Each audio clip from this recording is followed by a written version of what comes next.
Hello students, this is Professor McDonald. This will be some of my professor comments for Chapter 16. This is titled Special Investigations.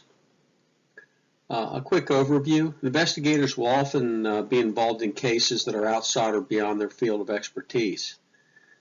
Still, you will be expected to contribute to the investigative efforts of these cases. And what type of cases are we talking about? We're talking about cases that involve vice, organized crime, computer crime, and hit and runs. And I'll get into some of the details on these different types of cases. I can say myself during my time as a criminal investigator, I never worked any vice cases, although I did work child pornography cases, which can sometimes be connected to vice cases when you're dealing with prostitution rings or possibly the use of children in prostitution rings. But I did have the opportunity to work on cases that involved organized crime.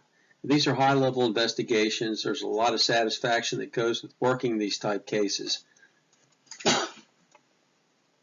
And most of you at some point will be involved in these type of special investigations. When we're talking about vice cases, these are cases which regulate standards for public morals. They're not usually aggressively enforced, unless somebody files a complaint or is particularly offended, or the activity is occurring publicly, but they can become a nuisance. And in the new era of community policing, it's not unusual to have citizens complain. Say, for example, prostitutes or hanging outside their home, and you can't blame them for that, because what normally happens is when these type of activities do occur in an individual's neighborhood, then it brings other unwanted intrusions into the neighborhood that are not welcomed by society or that the individuals that occupy that neighborhood. If they're too aggressive in the enforcement of some of these laws, the police can get accused of squandering their resources on less important crimes. And if they're too lax, or if they don't devote enough attention, then they can also be accused of being a corrupt agency. It's kind of you're damned if you do and damned if you don't sometimes with these type of cases. But they are crimes. Many of them are victimless crimes in the sense that society doesn't perceive a victim. For example, gambling or even prostitution, when you have individuals that willingly solicit prostitutes and commit the crime of prostitution. So that's one of the issues that does come to play. Some of the terms that you should be, let's talk about gambling. I mean, let's be honest, there's a lot of legal gambling in this country. Here in the state of North Carolina, you have legal gambling in some of the Native American casinos. So gambling doesn't quite have the stigma that it once had. However, there still is illegal gambling that does go on, and these illegal gambling enterprises are and sometimes do generate special investigations. In sports, it was interesting to me to read in the textbook that professional and college basketball and football games are the most heavily bet on, and of course you have off-track betting relative to horse racing and even dog racing. So, and in some states, gambling is more prevalent. Obviously, if you go to Las Vegas or Atlantic City. When I worked in Alabama, they had dog tracks in various locations, and they were legal. So if people wanted to participate, they could. And of course, with the internet, they have online gambling. Bookies, now let's talk about illegal gambling. Bookies are people who take illegal bets on these events, and they're very quick to take a game off the board, as they say, or stop taking bets if they think that there's a fix in, say, for example, on a horse race or whatever. But again, illegal gambling is big business, often with interstate connections to organized crime. And so these type of investigations do occur. A task force approach is normally used because you have multiple agencies involved, depending on the jurisdiction. You have federal, state, and local agencies.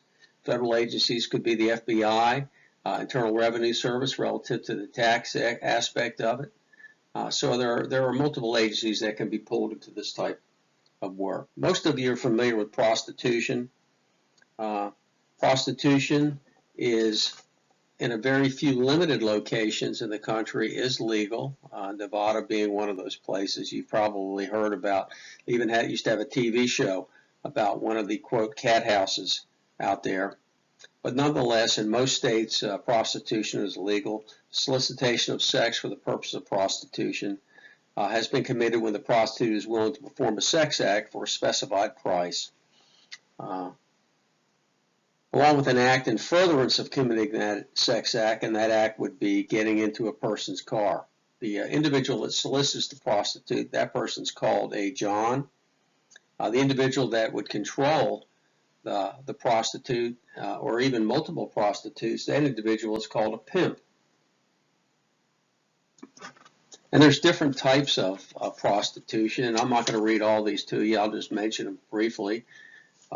You have street-level prostitutes, and those could be the ones that you see on the street. And that doesn't have to be in a city. It doesn't have to be in a city. That could be in the rural areas. I can remember once driving between Fayetteville and Scotland County, out back through the Red Springs area in North Carolina, and seeing prostitutes out on the highway there. It was late at night, and I was coming back from a flight from overseas. But anyway, street-level prostitution, those would be the ones that you probably may have seen, depending on where you live or where you grew up. You have bar girls, escort services, cat houses, all the way up to very expensive call girls. And this is the highest level of prostitution trade.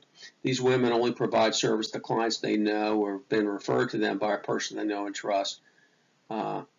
As the textbook said, these are usually attractive, well-dressed, classy, and therefore command huge fees for their services. That would be so your street level would be the lower end of prostitution, and the higher end would be your call girls. What are some of if you become engaged in this type of activity, what are some of the things you can do? They have decoys that are both men and women are used as decoys in the process of controlling prostitution. The male decoys are used to arrest the females supplying the prostitution services, and female decoys are used to arrest the Johns, who are the clients seeking the services of a prostitute. The crime involved is known as the solicitation of sexual service for money. So you actually have police officers that do go undercover, or they could use informants that are engaged in this activity, and you're probably familiar with that. They also have another tactic used is high visibility enforcement, where numerous police officers are used to actively identify prostitutes and their clients before they engage in sexual activity, and to the high activity, the high police presence, hopefully not only one could lead to multiple arrests, but also try to deter others from engaging in the same activities. But it's expensive. Labor intensive. So you could flood a known area of prostitutes with increased patrol activity to try to depress the crime itself. And so that's what we're talking about, high visibility enforcement.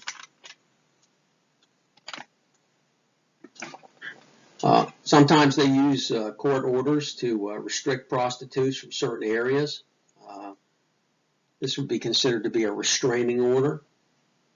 So if a restraining order has been issued to a prostitute to not frequent a certain area, and they're caught there, then they can be sanctioned by the court.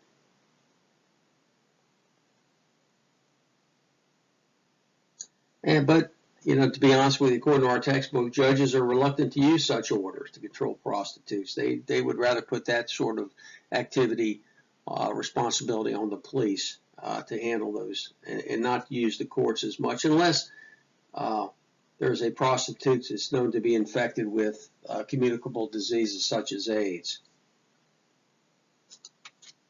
You also have health and safety code enforcement, because prostitutes often flourish in areas that have cheap hotel and motel rooms. You could have a business that's in a state of decline, etc. And so by bringing up the cost, by bringing up the code enforcements of the owners of these hotels where prostitutes frequent, the owners can bring their property up to code specs, which hopefully would increase the cost of the rooms and make it much more pricey for prostitutes to engage in that area, and hopefully depress the area of prostitution. The next topic is organized crime. And like I said, I haven't been engaged in these type of investigations, and I promise you that you will be too, because organized crime touches many different types of crimes. It could be involved in prostitution, obviously. You could have organized crime retail theft. You could have organized crime drug trafficking. So it's a crime that touches many different types of crime. In our textbook, they talk about John Gotti, who was the head of the Gambino family up in in New York, in the New York metropolitan area. And organized crime, these are difficult cases. We're not talking about solving a single murder or breaking up a bankruptcy ring. These are multiple types of organized crime groups are normally very diversified, and they're involved in different types of crimes, and sometimes multiple crimes at the same time. They could be selling drugs, they could be running guns, they could be extorting business owners of funding. There's a lot of different crimes. They could be involved in prostitution and illegal gambling. So there are different types of crimes that engage. Many organized crime groups are very highly structured. They have a regional boss. They have underbosses who have functional supervision, say, over certain activities of the organization. And of course, they have the individuals that carry out the orders for the bosses.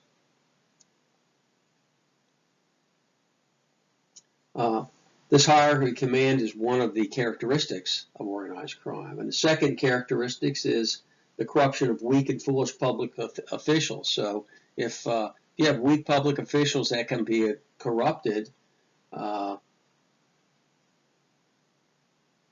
and in this way, these individuals operate with relative immunity from arrest, and if they're not actively prosecuted, then of course that would be a characteristic where they have been compromised, so to speak.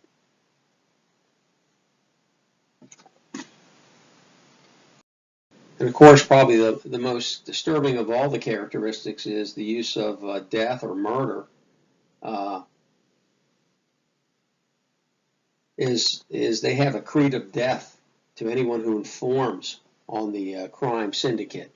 So if an individual from went inside decides to cooperate with the police or whatever, they immediately have a price on their head, and they will be targeted for murder.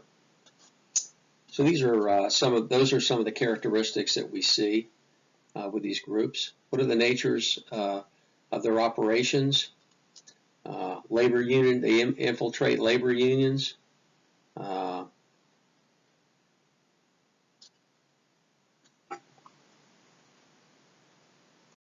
They can infiltrate, of course, in labor unions, there's a lot of advantages to infiltrating a labor union. There's a lot of money that can be, that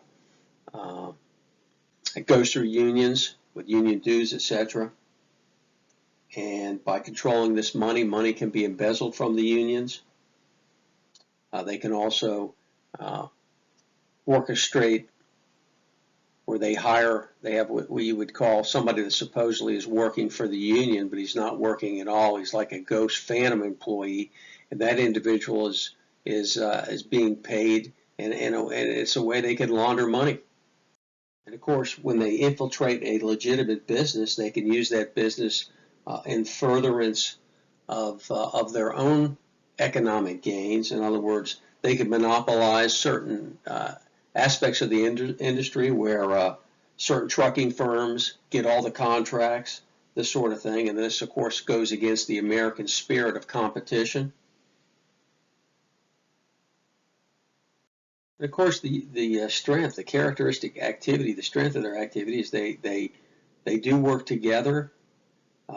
They have a unity of action. If they've bribed local police and public officials, they can operate with immunity from government action. They use murder as a technique of business. Anybody that would testify against the group or expose their unlawful activities.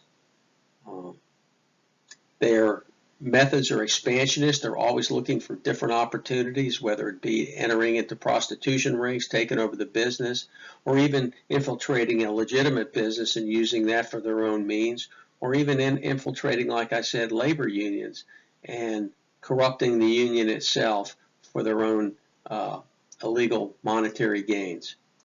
Again, just to repeat some of the activities, narcotics, receiving and selling stolen goods, labor racketeering, infiltrating legitimate businesses, and like I said, they could use a legitimate business for their own use, including such things as laundering the illegal profits, unlawful profits from drugs, running a money laundering scheme through a legitimate business. They could have hidden ownership in casinos. They could carry on illegal gambling activities, sell weapons. There's a lot of different types of activities they can be involved in. Normally the investigation, and I'm not going to go into great detail here, but the investigation involves multiple agencies working together. It could start as something as simple as DEA or the FBI develops information that they believe a syndicate has moved into a geographical area. They notify the local and state law enforcement authorities to be on the lookout. Maybe it's in our textbook they talk about involving the interstate transportation of stolen goods. That's a federal crime, but it also does impact local and state as well, because you're going to have massive fencing operations. And we've talked about fencing before. The actual obtaining and selling of the where the stolen goods are taken to get rid of and sell. That's what fences do. And so when organized crime does move into an area, it's important for all the agencies to work together, develop intelligence and information that they can share amongst each other. And so they can put together a case that can prosecute those people involved. An example they talk about in the book is maybe you have a cabaret or a roadhouse that all of a sudden changes to a strip joint, or an after-hours club, or a men's club. Then all of a sudden you see an expansion of sales of things like pornographic material, or maybe an increase in prostitution in a particular area. These are all indicators there may be something going on, that maybe organized crime is moving into legitimate business activities in a local geographical area. It's real important that when there is a suspicion of organized crime getting into an area, that criminal investigation units look for signs of that indicate syndicate takeover, new patterns of arrest, maybe increases or decreases. Small increases or decreases not important, but if you start seeing a major change in operations or arrest for certain crimes, this may raise suspicion that would corroborate maybe a tip that was received by federal authorities. They give in the book is because of the massive fencing operations developed by organized crime. In other words, their ability to get rid of stolen materials. And this could include stealing something in the United States and getting rid of it overseas. If all of a sudden you see burglars and thieves who seem to be in operation, but they're not selling their loot in the local area or to local known fences, then perhaps they're feeding their stolen goods to organized crime syndicates who are transporting it out of the area. So these are just other indicators, things that would confirm whether organized crime groups are moving into a geographical area. What are the different types of gangs we're talking about? Well, in the book, obviously, they talk about La Cosa Nostra, or the Mafia, the old Italian Mafia with John Gotti and the Gambino family. But there's other type of organized crime. You have biker gangs, motorcycle biker gangs, such as the Pagans, the Mongols, the Hells Angels. These groups are many times involved in gun running or selling illegal guns and narcotics, methamphetamine manufacture and sales. You have Asian crime groups called Tongs. You have drug selling groups such as the Colombians and the Jamaicans. Normally when you have a organized crime investigation, it will be led by the U.S. Attorney's Office, who's the chief prosecutor for the federal government. And this way they can develop, they can coordinate the investigative activities and the prosecution activities at that federal level. And it makes a much, it makes more, and they have more resources, and so that makes these types of cases manageable. Some of the tactics they use are the racketeer, the RICO statute, racketeer, influence, and corrupt organization. They look at money laundering, which is taking illegal money and washing it to make it look legitimate. We now have laws in place where if large amounts of cash are either carried in or out of the country or are deposited in banks, that they generate what reports. They don't talk about it in the book, but it's called a SAR, a special activity report, that would go to the FinCEN, the financial center, or to the IRS, or to the financial investigative units at the federal level to warn them that money is being moved with attempts possibly to disguise the source or ownership of the money. You have asset forfeiture, where property can be seized. You have witness protection, where if you have witnesses that are willing to testify against organized crime individuals, then they can go into the witness protection program. And that's been a very successful program that's run by the U.S. Marshal Service. Another type of crime that they talk about in this chapter is hit and run. And I think most of us know what a hit and run involves. There's the apprehension of panic-driven individual, usually driving while intoxicated. In other words, he gets involved in an accident or maybe even strikes an individual. He's DUI, he flees. He doesn't have a license, he has no insurance. Maybe he has somebody in the car that he shouldn't have. Maybe he's got stolen goods in the car. Maybe they're fleeing a crime scene. Maybe they're wanted for crime. Another type of driver is the projectionist driver. His attitude is the other driver's at fault, so what do I need to hang around for? Or the sneak operator, one that crushes offenders' daily occupational activities and chalks up the action as the calculated risk. So in other words, everybody takes a risk when they park their cars on the driveway. And of course, in the investigation of these type of crime, one of the first efforts is to obtain from available witness a full description of the vehicle involved. Broadcast alerts, try to identify who the vehicle is, and if you can do that, you can identify the driver. And there's things to look for. Stickers on the window. Boy, a license plate number would be great, but a lot of times you don't get that. Maybe distinctive markings, ornaments, and fixtures on a car. Maybe the car's got a broken window or no radio antenna. Maybe it's an unusual color. Maybe it's got out-of-state plates. Also look at garages, parking lots, used car, and other places where a vehicle might be stored or taken for repairs should be promptly checked. Maybe an individual is trying to get something fixed real quick so they can't get caught. Sometimes be on the lookout for vehicles that are reported stolen. Maybe a car is stolen from somebody, and then that's the same car involved in the hit and run. That's a common technique.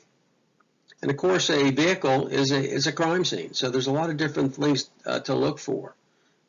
Broken glass, door handles, paint mark or scrapings. We know that there's transfer evidence that we've talked about. So if a vehicle hits another vehicle, there's paint that may transfer from one vehicle to the other that can be matched up to identify and link an individual to a crime scene.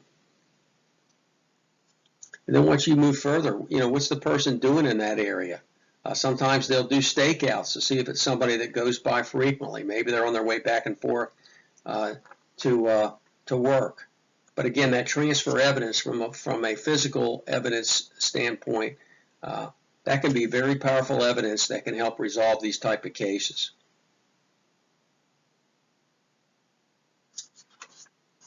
Again, those are some of the key areas in this particular chapter. That will end this dictation. If anyone has any questions, just send me an email.